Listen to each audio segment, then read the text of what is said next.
Lors de notre nuit de noces, ma belle-mère Monique a fait irruption dans notre suite nuptiale, le visage empourpré par la fureur. « Vous deux, vous devez dormir dans des chambres séparées », a-t-elle crié. Mon mari Marc a simplement ricané et a répondu qu'il avait en réalité une meilleure idée. Son expression est passée de la colère au choc le plus total lorsqu'il lui a tendu une enveloppe épaisse.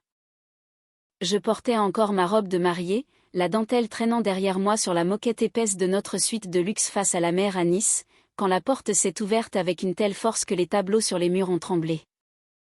Ma belle-mère, furieuse, a foncé dans la pièce comme si elle avait tous les droits d'être là. « Vous devez dormir dans des chambres séparées », a-t-elle hurlé, le visage rouge et les yeux écarquillés par la rage. Pendant un instant, j'ai cru qu'elle plaisantait et j'ai ri. Après tout, c'était notre nuit de noces. Mais j'ai vu sa posture, ses mains agrippées au cadre de la porte comme si elle allait physiquement m'arracher à son fils. C'est là que j'ai compris que c'était sérieux. Marc, de son côté, n'a presque pas réagi. C'était comme s'il avait attendu ce moment précis. D'un air calme, il a dit qu'il avait une meilleure idée. À ma grande surprise, il a sorti une enveloppe bombée de la poche de sa veste de costume et la lui a tendue. Le visage de Monique s'est instantanément décomposé. Elle l'a saisie, l'a déchirée, et au fur et à mesure qu'elle lisait le contenu, son corps est devenu raide. Mais pour comprendre ce qui se passait, je dois vous donner un peu de contexte. Marc et moi étions ensemble depuis 4 ans avant de nous marier. Je savais que sa mère, Monique, avait tendance à s'immiscer dans nos vies. Elle arrivait sans prévenir, s'imposait dans nos projets et s'arrangeait toujours pour que tout tourne autour d'elle. Si nous partions en week-end à Deauville, elle pleurait d'être exclue. Si Marc m'offrait un cadeau, elle se plaignait qu'il n'avait pas passé autant de temps à réfléchir au sien. Pourtant, je n'aurais jamais imaginé qu'elle irait aussi loin. Pendant les préparatifs du mariage dans notre domaine près d'Aix-en-Provence, les choses n'ont fait qu'empirer. Elle détestait tout ce que je choisissais, le lieu, ma robe, le menu du traiteur. Elle a même essayé de changer mon bouquet dans mon dos en appelant le fleuriste pour demander des fleurs de son choix. Mais Marc me soutenait. Maintes et maintes fois, il lui a dit que c'était notre mariage et non le sien. Elle reculait un moment, mais je savais qu'elle attendait son heure. Puis est venu le jour du mariage. Juste avant que je remonte l'allée, l'une de mes demoiselles d'honneur a couru vers moi, l'air paniqué. « Ta robe, il y a quelque chose qui ne va pas », a-t-elle dit. J'ai regardé vers le bas et mon cœur a sombré. Le bas de ma robe de créateur était couvert de taches sombres, comme du vin rouge. Personne n'avait rien renversé près de moi. Plus tard, j'ai appris par mon témoin que Monique était restée seule dans la pièce avec ma robe pendant environ 10 minutes avant que je ne l'enfile. Mais ce n'était que le début. Pendant la cérémonie, elle soupirait bruyamment chaque fois que Marc et moi échangions nos vœux. Quand l'officiant a demandé si quelqu'un s'opposait à cette union, elle s'est levée et a déclaré qu'elle pensait simplement qu'il devrait prendre le temps de vraiment y réfléchir. Comme si nous n'étions pas ensemble depuis des années. Marc l'a rapidement fait taire en lui ordonnant de s'asseoir. Elle m'a alors lancé un regard noir, comme si je l'avais personnellement insultée. La réception n'a pas été meilleure. Elle a trouvé un moyen de voler la vedette à chaque occasion. Elle a pris le micro pendant les discours pour porter un toast improvisé sur elle-même. Elle s'est plainte bruyamment de la musique. À un moment donné, elle s'est même assise au milieu de la piste de danse, pieds nus, refusant de bouger parce qu'elle était fatiguée et que le volume était trop fort. C'était épuisant, mais je me disais qu'au moins nous étions mariés et que c'était fini. J'avais tort. Retour à notre suite nuptiale. Marc et moi venions d'arriver, encore sur un petit nuage. L'hôtel avait monté du champagne et nous étions enfin seuls jusqu'à ce que la porte explose. Elle était là, essayant de nous briser pendant notre nuit de noces. C'est à ce moment-là que Marc a sorti l'enveloppe. Alors que Monique lisait les documents, son expression est passée de la rage à une panique pure car à l'intérieur se trouvaient des documents juridiques. C'est là que tout a commencé à s'effilocher. Ses mains tremblaient en lisant et pour la première fois de la nuit, elle s'est tue. Je n'avais aucune idée de ce qu'il y avait dans cette enveloppe, mais je savais que c'était capital. La bouche de Monique s'est ouverte puis refermée. Elle a regardé Marc avec un mélange de colère et de désespoir. Tu n'oserais pas, a-t-elle commencé, mais Marc s'est appuyé contre la commode, les bras croisés. Je l'ai déjà fait, a-t-il répondu. Voici ce qui s'était passé. Environ un mois avant le mariage, Monique avait fait un dernier coup d'éclat. Elle avait appelé le directeur de Marc au sein de son cabinet d'audit à la Défense et lui avait dit que Marc envisageait de démissionner. Elle avait même prétendu qu'il était émotionnellement instable et qu'il avait besoin d'un arrêt maladie prolongé.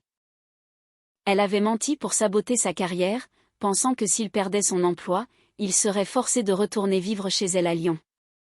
Mais cela s'est retourné contre elle. Le patron de Marc l'a appelé directement, confus, et Marc a immédiatement compris que c'était l'œuvre de Monique. C'était la goutte d'eau qui faisait déborder le vase. Il a coupé tout contact avec elle sans prévenir. Elle a dû se rendre compte de la gravité de son geste car la semaine suivante, elle m'a appelé en pleurant pour me supplier de le convaincre de lui parler. J'ai refusé et elle s'est vengée en sabotant le mariage, en ruinant ma robe et en m'humiliant publiquement. Ensuite, elle s'est introduite dans notre suite pour essayer de nous contrôler comme si nous étions des enfants. Mais Marc s'était préparé. De retour dans la chambre d'hôtel, Monique tenait les papiers comme s'il la brûlait. « C'est insensé », a-t-elle murmuré. Je me suis approchée, ma curiosité étant à son comble. Une ordonnance de protection avec interdiction d'approcher, j'ai écarquillé les yeux d'incrédulité. « Tu es sérieux ?» a-t-elle bafouillé, « Je suis ta mère. » La voix de Marc était calme et inébranlable. « Et tu n'as rien fait d'autre que d'essayer de me contrôler, de saboter ma relation et de gâcher ma vie depuis des années. Tu as ignoré chaque limite que j'ai fixée. Alors maintenant, c'est la loi qui le fera pour moi. » Elle s'est tournée vers moi. « C'est toi qui as fait ça ?» a-t-elle accusé. J'ai haussé les sourcils en répondant que non, que c'était entièrement l'initiative de Marc. Apparemment, après l'incident au travail, Marc avait vu un avocat à Paris. Il avait rassemblé toutes les preuves, les messages, les courriels, les visites non désirées et les tentatives de sabotage. Le juge avait signé l'ordonnance d'urgence la veille de notre mariage. Monique ne le savait pas encore. Je me suis assise, un sentiment de froideur me parcourant l'échine. Non, cela ne pouvait pas arriver. Marc est rapidement sorti du lit, a enfilé une chemise et a ouvert la porte pour tomber sur la sécurité de l'hôtel. 2 gardes se tenaient dehors, accompagnés du directeur de l'hôtel, l'air tout sauf content. « Monsieur, nous devons vous parler ainsi qu'à votre femme », a dit le directeur d'un ton sévère. J'ai enfilé un peignoir, le cœur battant, en me précipitant vers la porte. « Que se passe-t-il » ai-je demandé. Le regard du directeur a oscillé entre nous deux. « Je dois vous demander, avez-vous menacé votre mère hier soir ?» J'ai failli éclater de rire. « Quoi ?» ai-je répondu. Le visage du garde est resté sérieux. « Votre mère a appelé la réception à 3 heures du matin en prétendant qu'elle craignait pour sa vie. Elle a dit qu'elle s'était enfuie de votre chambre après que vous soyez devenu agressif. » La mâchoire de Marc s'est contractée. « C'est une plaisanterie, a-t-il dit. Elle a prétendu que vous la reteniez contre son gré dans votre suite nuptiale. » Mon estomac s'est noué. C'est alors que j'ai remarqué que l'un des gardes tenait un double des clés. Si nous n'avions pas ouvert, il serait entré de force. Elle a dit qu'elle avait laissé des affaires à l'intérieur, a continué le directeur, elle a insisté pour avoir un moyen de rentrer. Monique avait réellement essayé de pousser la sécurité à ouvrir notre chambre pour piéger Marc. Marc s'est passé une main sur le visage. « Laisse-moi deviner, elle n'est plus là ?» a-t-il demandé. Le directeur a hésité avant de préciser qu'elle avait quitté l'hôtel tôt ce matin.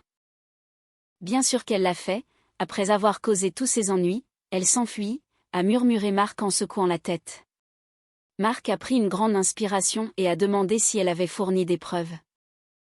Le directeur semblait mal à l'aise et a mentionné qu'elle était très bouleversée et qu'elle avait des éraflures sur les bras. Je suis intervenue rapidement pour dire qu'elle s'était fait ça elle-même ou qu'elle était peut-être tombée, mais que Marc ne l'avait jamais touchée. Le directeur a levé les mains dans un geste d'apaisement en disant qu'il n'accusait personne mais qu'il devait prendre ses allégations au sérieux. Marc a sorti son téléphone. « J'ai une ordonnance de protection contre elle, signée hier, voulez-vous la voir ?» a-t-il proposé. Le visage du directeur a changé instantanément. Son comportement est passé de l'inquiétude au choc. Nous avons quitté l'hôtel cet après-midi-là, mais quand nous avons atterri chez nous, nos téléphones ont explosé d'appels manqués et de messages, dont un message vocal d'un officier de police. Monsieur et Madame Carter, ici l'officier Martinez du commissariat central. Nous avons reçu une plainte de Monique Carter alléguant des violences domestiques à l'hôtel hier soir. Nous avons besoin que vous veniez faire une déposition. J'ai failli lâcher mon téléphone. Monique était allée jusqu'à appeler la police avec de fausses accusations. Les heures suivantes furent un tourbillon d'appels frénétiques, de collecte de preuves et de contact avec l'avocat de Marc, qui se préparait à une telle situation depuis des mois à cause du comportement de Monique. Les images de vidéosurveillance de l'hôtel ont raconté toute l'histoire.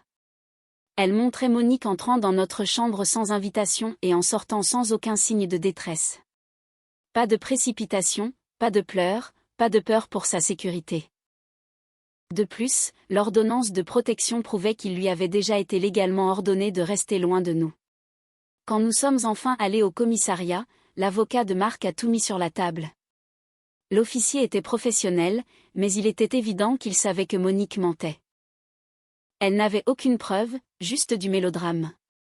Finalement, aucune charge n'a été retenue, mais ils ont créé un rapport, et ce rapport finirait par se retourner contre elle.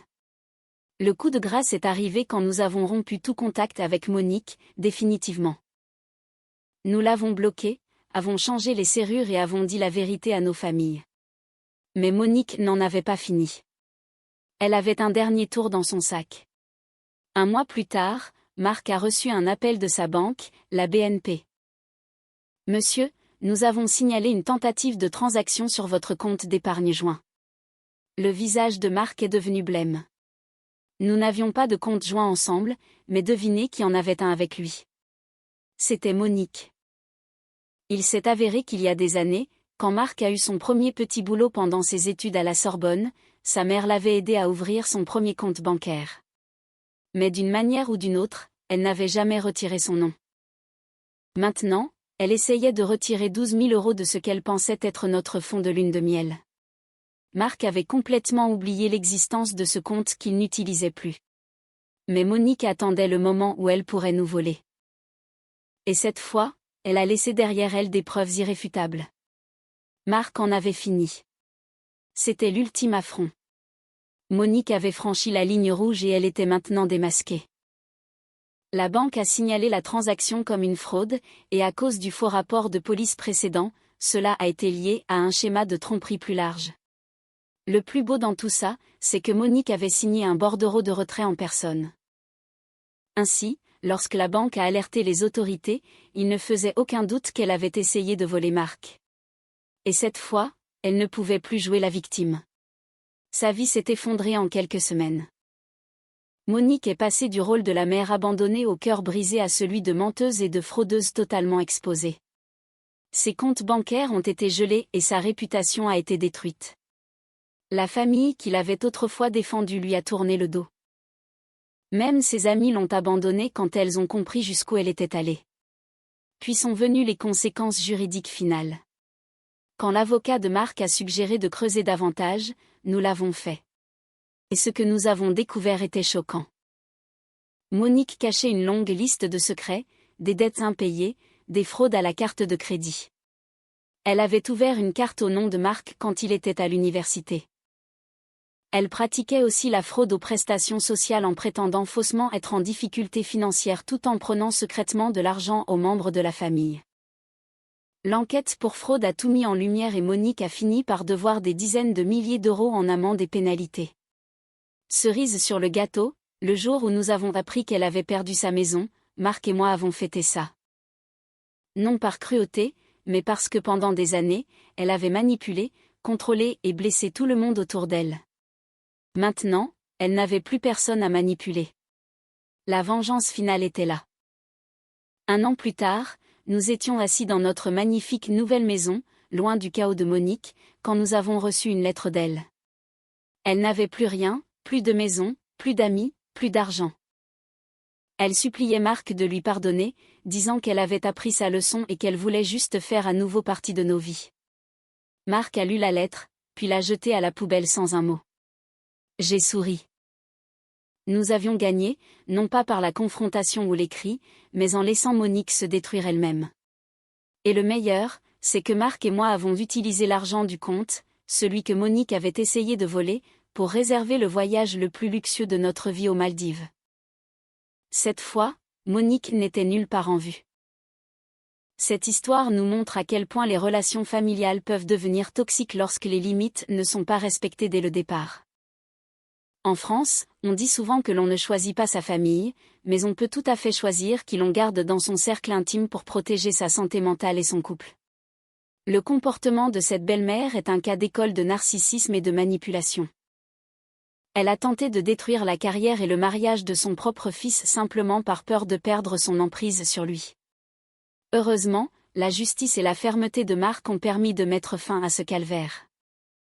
C'est une leçon brutale mais nécessaire sur l'importance de se protéger légalement face à des individus malveillants, même s'ils partagent le même sang. Qu'en pensez-vous? Auriez-vous eu la force de couper les ponts aussi radicalement si vous étiez à la place de Marc ou de Julie? Avez-vous déjà vécu une situation similaire avec une belle famille envahissante au point de gâcher vos moments les plus précieux? Dites-le moi en